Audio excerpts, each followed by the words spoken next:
This quick video will show you how to export financial data into an Excel spreadsheet for further analysis. Select your query.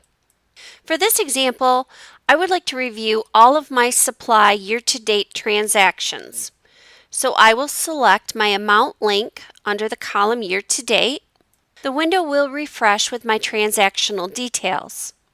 Navigate over to the download icon. Select the icon. Windows will prompt you to open this file with Excel. Select OK.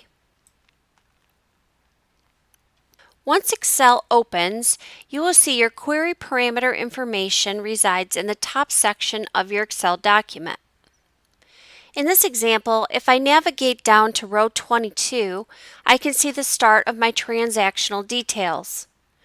I'm going to use the Excel Create Table feature to easily analyze my data. There are a few ways to select rows and columns with the Create Table feature, but for this example, I am going to select the specific rows and columns I want Excel to use to create my table of data. I'm going to start by selecting column A, row 22, and I'm going to select and hold until I reach column F, and then scroll down to the last row of my transactional details, which is row 39. Now press Ctrl+T. The Create Table window will open. It has identified the range of my data.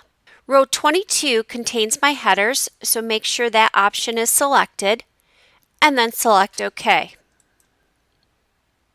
For my first filter, I would like to see all transactions occurring in the month of December.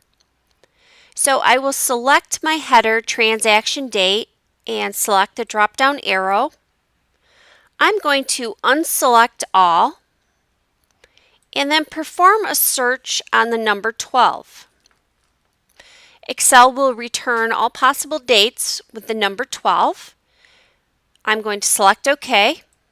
If I highlight the amounts in column E, Excel will provide a quick summary for me of all of the transactions in December. I would like to perform another query, so I'm going to remove my filter by selecting the drop-down arrow in the transaction date and selecting Clear Filter. Next, I would like to see how much business I performed with vendor 4. So in column D, in the vendor transaction description, I'm going to select the drop-down arrow.